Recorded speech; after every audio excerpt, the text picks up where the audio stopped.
Eh bien bonsoir à tous et à toutes pour cette vidéo du 30 mars 2023. Alors elle va concerner le surentraînement, particulièrement comment peut-on détecter le surentraînement. Vous savez, et si vous ne le savez pas, c'est hyper difficile, y compris pour un médecin spécialiste du sport, de détecter un entraînement chez un athlète ou chez un sportif en général, et peu importe la discipline. Mais disons que ce surentraînement se voit surtout dans les sports d'endurance et de grande endurance, tels que le vélo, l'athlétisme, la course à pied, le cross, la natation, etc. Mais c'est aussi présent dans d'autres disciplines, y compris même la gymnastique, car le surentraînement peut se démontrer par la diminution des capacités physiques, mais aussi de la diminution de vos capacités intellectuelles aussi, et psychologiques. Bon, en attendant, demain, je pars de bonne heure avec mon véhicule pour partir de Ampus, et je me fais un circuit environ de à peu près 110 km, et là, il m'a dit que 2300 mètres de dénivelé positif, donc c'est que GPX, il donne toujours en dessous, donc je pense avoir au Garmin environ 2500 à 2600 mètres de D+, ce qui commence à faire pas mal en cette saison surtout. Donc je vais partir d'Ampus, je fais cette boucle que vous voyez, donc je vais en direction du mont Lachasse. Donc très peu connaissent le mont Lachasse, il culmine à 1714 mètres, c'est l'ancienne station de ski du Var. Avant, nous avions une station de ski de sport d'hiver dans le Var. Elle est complètement désaffectée, les bâtiments sont complètement vides et parce qu'il n'y a plus trop de neige. Hein. Et donc maintenant, la route, elle est vraiment limite et il y a très peu de cyclistes qui empruntent cette voie. C'est dommage, c'est très isolé parce que c'est dans Canjuers quasiment. C'est là où se trouvent les militaires. Et je voulais dire cette escalade, c'est le cas de le dire parce que les pentes sont très difficiles sur le mont Lachasse. Le dernier kilomètre, je l'estime environ à 15 à 20% de moyenne. Vous vous rendez compte, quand vous avez fait déjà 8 km avec des pentes qui ne sont pas inférieures à 7% et qui tournent entre 9 et 12%, ça fait quand même un sacré bâtiment à grimper. D'ailleurs, vous le voyez ici. Regardez. On le voit dans la configuration qui me donne souvent du 12%. Bon, déjà, ça, c'est pas très juste. Hein, c'est surtout la fin. Là, je suis sur du 9-12 ici. Mais le dernier kilomètre, pour aller aux antennes tout en haut, on peut s'arrêter plus bas. Mais si on veut aller tout en haut, et le dernier kilomètre, lui, c'est les 4x4 qui y vont. Hein. Ça grimpe, donc c'est quand même de l'asphalte. Mais cette route est peu entretenue, elle n'est même plus entretenue maintenant. Le mont Lachasse, à partir d'ici, à partir du col de Clavel, c'est-à-dire de 1063 mètres, vous bifurquez à droite et là vous commencez directement à attaquer la pente. Et c'est jusqu'en haut. Donc je pense qu'il y a 8 km et demi de grimper assez terrible. Bon, d'ailleurs, je l'ai déjà fait il y a quelques années, j'étais plus jeune. Et on voit, regardez sur le Garmin, au moment où j'ai arrêté la vidéo, c'était affiché 11% et j'étais qu'à la moitié du circuit. Bon, on va lancer quelques secondes, allez. Bon voilà, j'en ai fait la moitié. On est toujours sur des pentes minimum 7. Vous voyez l'état de la route, hein, c'est pas terrible, hein, parce qu'il y a plus grand monde qui passe. Bon, ça va. Je suis à la moitié, je suis bien. Pas de problème. Bagnole. Ça doit être des parapentistes. Allez, on va couper. Ah, ça grimpe, hein. Allez, toujours à 9 et ça grimpe encore. On va passer 11. Moi, je coupe parce que... 21%. Vous voyez, 21%. Ah, là, je suis claqué. Là, je suis tout en haut, en fait. Donc, il y avait un vent du tonnerre et après, je suis redescendu. Le dernier kilomètre, 14, faisait 15, trop froid. 18% de moyenne. Bah, jusqu'à Allez, l'antenne. voilà où je vais demain. Je suis tout en haut, en fait. Alors, tout d'abord, comment donner une définition du surentraînement? C'est déjà compliqué et à détecter que c'est peut-être encore plus difficile pour l'expliquer parce qu'il faut avoir les arguments. Et en réalité, personne ne les voit parce que lorsqu'on s'aperçoit qu'on est surentraîné, ça veut dire, et vous allez comprendre, qu'il est déjà trop tard. Et c'est très grave le surentraînement. Alors, je vous ai affiché un graphique que j'ai trouvé sur Internet, peu importe. On va donc faire un petit dessin qui vaut mieux qu'un long discours. On va mettre ici. Un entraînement, la surcompensation. C'est-à-dire la surcompensation, c'est à partir du moment où vous vous entraînez correctement, avec une charge d'intensité normale, bien comprise, bien encadrée, vous devez surcompenser. La surcompensation, c'est après une période de repos ici, donc je vais dessiner, vous faites un entraînement, donc comme celui-ci, pardon, il descend, j'allais me tromper, et ensuite la surcompensation va faire que vous allez remonter après un certain nombre de jours de repos. En général, c'est entre 2 et 3 jours. Voilà, entre 2 et 3 jours, ça dépend des individualités. C'est pour ça que les personnes qui font trop d'intensité rapide ne peuvent pas supporter. Ils pensent que dans un premier temps, ils vont supporter cet entraînement intensif, répété et raccourci pour la récupération, mais en définitive, ils accumulent suivant ce schéma que je suis en train de vous dessiner, que je vais dessiner tout à l'heure. Donc là, on est sur la surcompensation, donc la bonne méthode.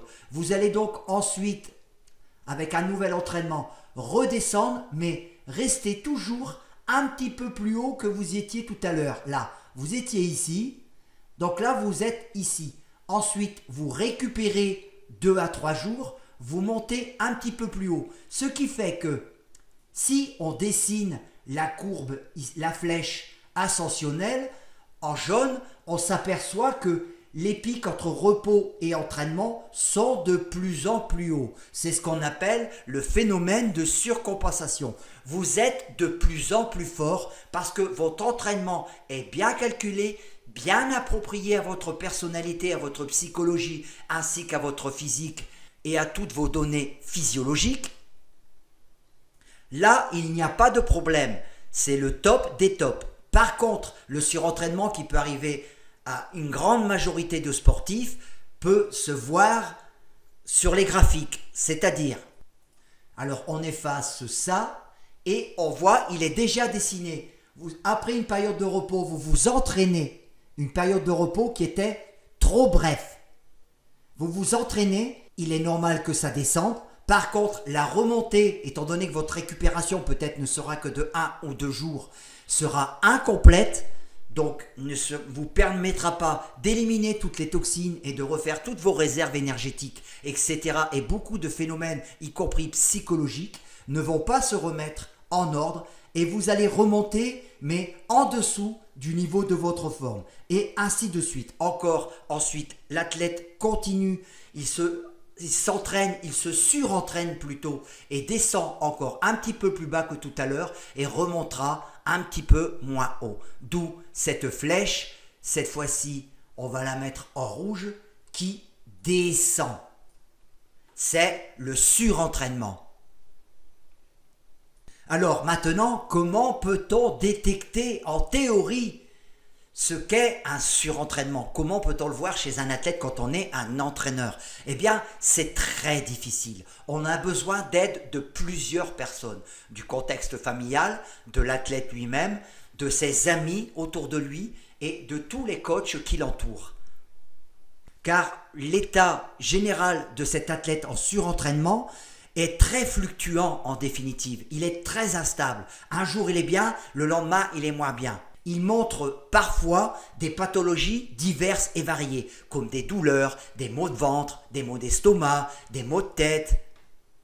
Il faut aussi savoir et connaître son bilan familial. Est-ce que chez lui tout va bien, sans pour trop s'immiscer dans sa vie privée, car l'aspect psychologique peut entraîner un surentraînement aussi, bien entendu. En tous les cas, lorsqu'on est en surentraînement physique, arrive rapidement aussi un état de dépression. Pourquoi? Simplement parce que les gens qui font du sport, qui s'entraînent fort, sont des gens qui sont passionnés. Et lorsqu'on arrive à un moment où on s'entraîne dur et qu'on voit que les performances baissent, eh bien on en prend un coup dans le casque. On se dit c'est pas possible, tout ça pour rien, et on sombre dans la dépression. Alors les premiers signes qui peuvent alerter de quelqu'un qui est déjà rentré dans un surentraînement, ce sont bien sûr toutes les blessures, même les blessures mineures. Il sera à surveiller. Alors l'élément le plus facile pour un entraîneur pour détecter que son athlète n'est plus en forme, c'est-à-dire que peut-être il rentre dans une espèce de surentraînement, c'est-à-dire que les performances et l'envie ne sont plus là. Vous voyez qu'il porte un certain désintéressement. Il détourne son regard un peu, il évite un peu sans l'annoncer qu'il n'est pas très enclin à faire sa séance de sweet spot ou ses séances d'intensité de 30-30, de 1-30, etc. Peu importe. Ensuite, il y aura aussi le chrono qui va parler. Car si c'est un athlète, vous avez le chronomètre avec la VMA. Si c'est un cycliste, vous avez les watts qui n'y sont plus, les pulsations cardiaques qui redescendent pas en plein effort. Vous savez que vous devez avoir une dérive cardiaque ascensionnelle qui monte en fonction des séries. Si ça ne se produit pas et qu'au contraire, les pulsations pendant les périodes de récupération, c'est là que c'est très important. Je ne cesse que de vous répéter que la récupération est aussi importante que l'intensité que vous produisez dans chaque effort. Si cette récupération ne va pas assez vite, c'est un premier signe aussi de surentraînement sportif. Un athlète qui est en forme doit récupérer, doit revenir autour de ses 120 pulsations.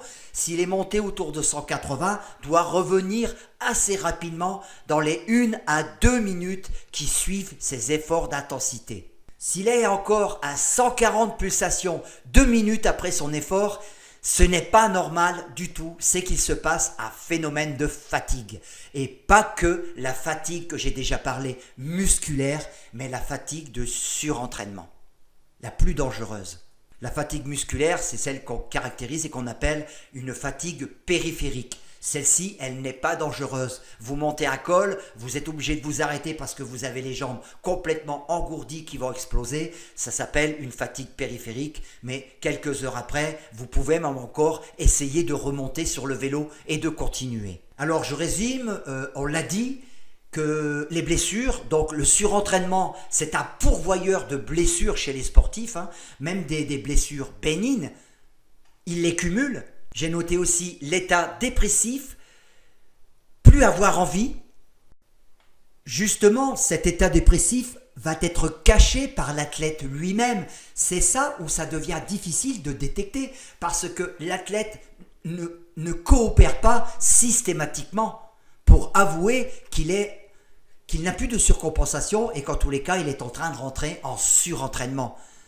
Parce qu'il a tellement fait d'efforts qu'il se voit mal se faire stopper littéralement dans sa carrière. Car pour un entraîneur, ne plus avoir de surcompensation, c'est de rentrer systématiquement en surentraînement. Et le surentraînement ne se guérit pas en 1, 2, 3 ou 4 semaines.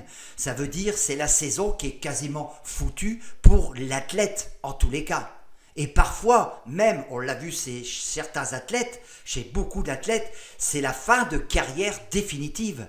Bon aussi, comme je résume, il faut aussi ajouter la pression psychologique, l'état psychologique de l'athlète.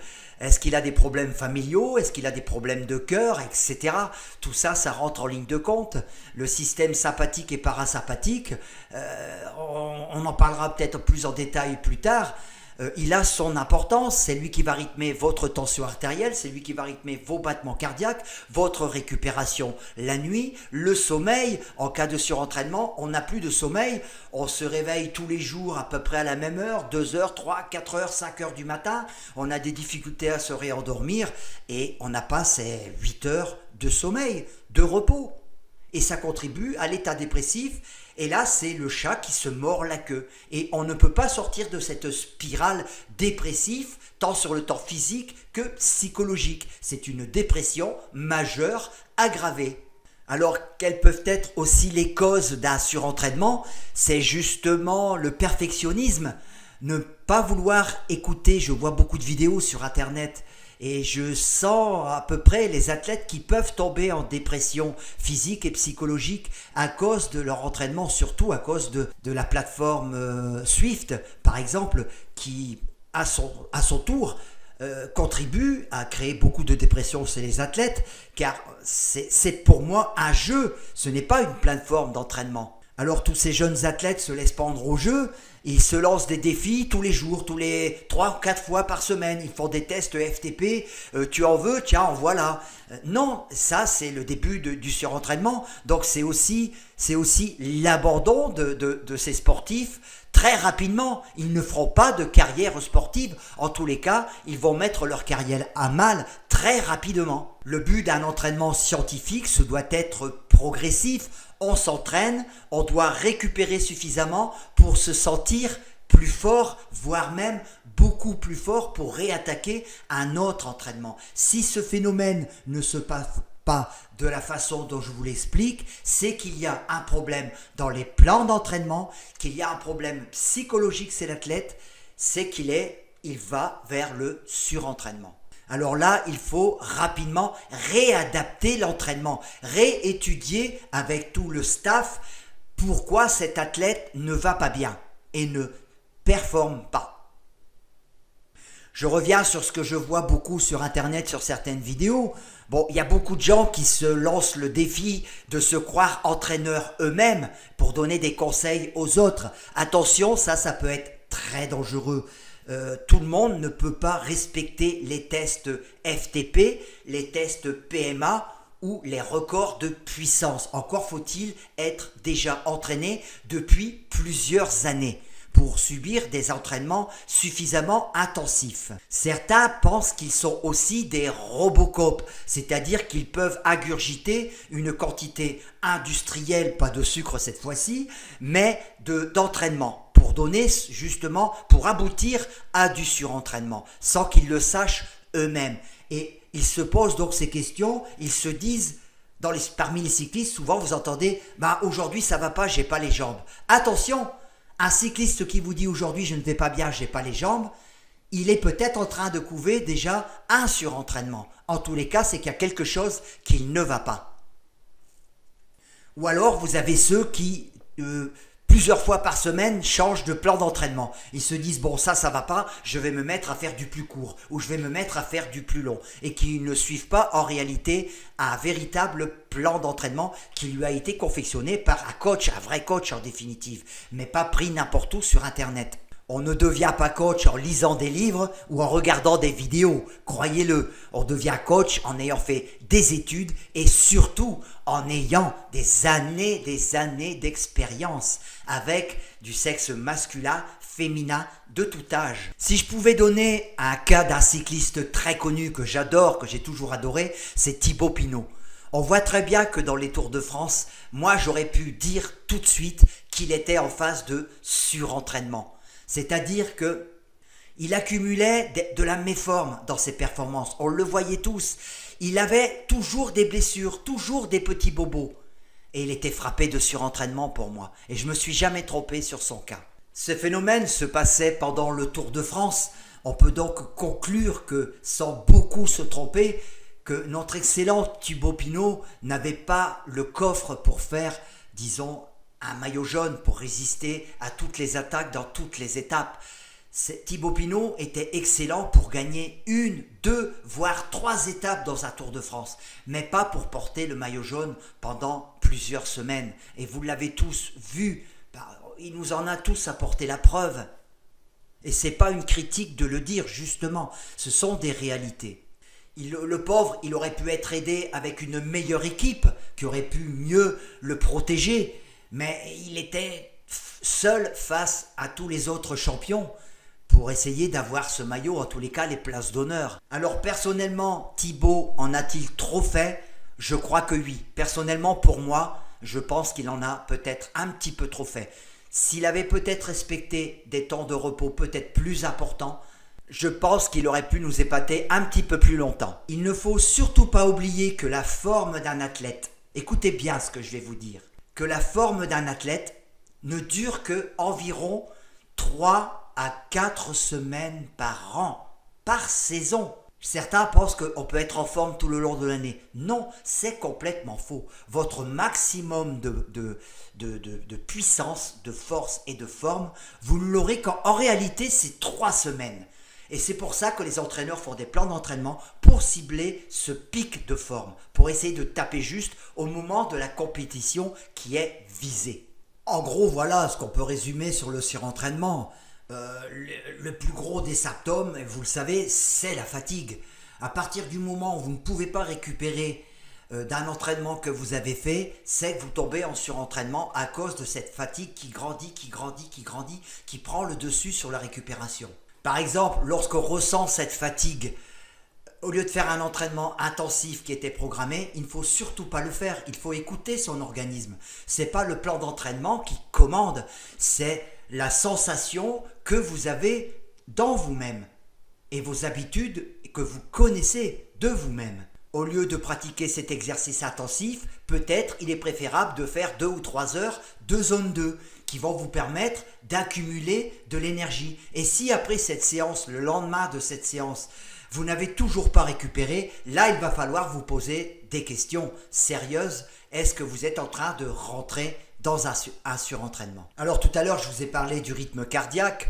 Il est évident que si le matin vous vous levez, par exemple, comme il m'arrive en ce moment de me lever avec 33 pulsations minutes, si pendant quelques jours vous arrivez à 60-65 pulsations le matin, c'est que là vous avez quand même un problème. Il y a quand même, ça ferait une trentaine de pulsations supplémentaires. C'est que là, vous êtes fatigué, le cœur ne récupère plus. Donc il bat beaucoup plus pour essayer de réalimenter, pour essayer de détoxifier, car s'il bat plus rapidement, c'est pour essayer de subvenir justement à ce surentraînement, pour essayer d'effacer ce surentraînement, mais visiblement il n'y arrive pas parce que à chaque fois que vous vous entraînez sur ce surentraînement, vous remettez une couche et là vous allez vers de graves accidents. Alors un autre point important que j'ai failli oublier de vous parler, c'est ce qu'on appelle chez les kinés les poids Trigger. Alors c'est lorsqu'on est en surentraînement, dès les premiers symptômes, ce sont des douleurs musculaires qui partent des épaules, du dos, les cuisses que vous n'arrivez pas, vous sentez que vos cuisses sont dures, 2 jours après vous n'avez pas récupéré et que dans le dos vous avez des points, vous appuyez dessus, vous sentez comme une boule à l'intérieur, vous savez à l'intérieur du muscle. Alors ça s'appelle un point Trigger, c'est une contraction de quelques fibres musculaires qui deviennent dures comme une balle de tennis, quoi, si vous voulez. Et donc là, vous allez voir le kiné, il vous appuie très fort dessus pour obliger à décontracter ce point Trigger. Donc ça, ce sont des symptômes de surentraînement. Ça en fait partie en tous les cas. Alors comment pourrait-on éviter de rentrer dans un surentraînement?